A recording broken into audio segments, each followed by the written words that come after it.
Obviously, without Donald Hand, I thought it took us a while, first half, to get some offensive flow.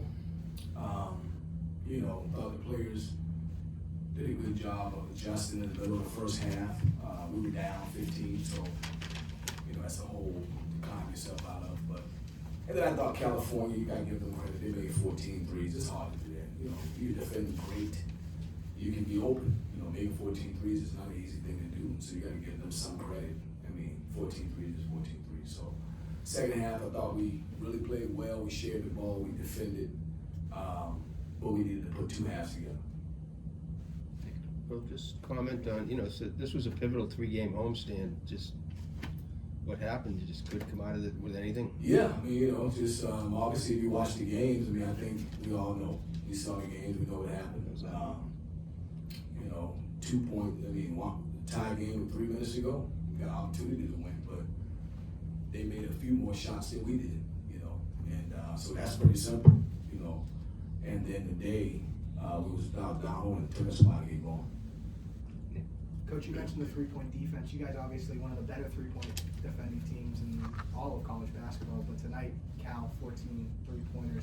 Do you think it's more of an effect of they were just making really tough shots, or you guys have to be better defending the perimeter? I think it's a combination. I think that they made some tough shots. I thought we had a few breakdowns on some of the flare screens where we allowed Camden and Bell to get loose. But then again, they made them, so you got to give them some credit. The ball went in the basket, Did you contest it? Did you not contest it? I think some of them were. We usually take the threes away at a pretty good level, but today, they were able to, make the shots from the perimeter. And that was the difference in the game, specifically in the first half. They made 8 threes in the first half.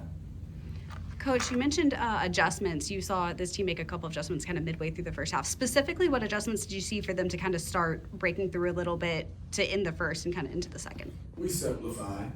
Obviously, you got all 3 of your point guards on the floor at the same time, and you're subbing young guys in the game, freshmen. We simplified.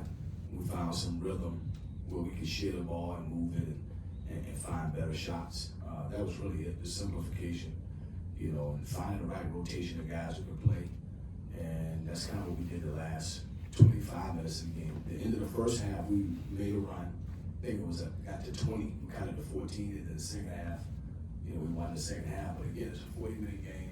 It took us a while to find that rhythm and that rotation, but once we did, we were really good. You've referenced the threes a lot, and it felt like in the second half a lot of them came at times when y'all were starting to make a little bit of a push. Just how hard is it to climb out of a hole when that's what the other teams able to do? Yeah, we cut it to 9. It seemed like every time we cut it to 9 or 10, somebody made a big 3. With range, again, sometimes you got to give the other team credit. It's as simple as they were better today, right? They made more shots, so it makes this game, it ain't really that complicated, I think the 3-point shooting by them and our slow start in terms of trying to figure out the rotation of our guys, that's the story of the game. It's pretty simple. Coach, obviously you talked about Donald Hand missing this game. Is there an update on him at all, or how he's kind of progressed over the last couple days? He's evaluated again by the doctor now. Obviously that was just a couple days ago when he went down.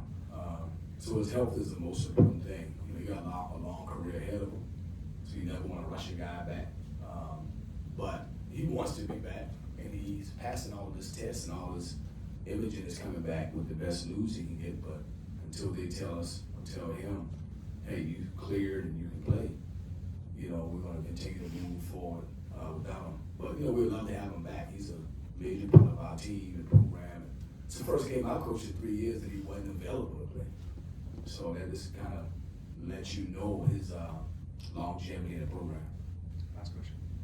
Coach, Jason Asamoah tonight, 7 points, I think, on 3 of 3 shooting. He was really effective and looked very comfortable out there. Should we expect to see him play more, especially if Hand's out for a long period of time? Well, yeah, he's got to play. Either him, Marco, or Caleb Steger. Somebody's got to step in and fill in the void. I thought Jason was good on offense today. Provided a nice lift off the bench, making a few shots.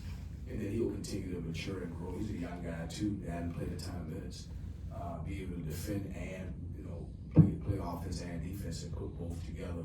Because I thought tonight, you know, he had good energy, but just the experience of playing, I thought some of the breakdowns, we lost their best shooters, and they were able to capitalize a few times that we didn't need them to capitalize. Thanks, Earl. All right, thank you guys. Have a good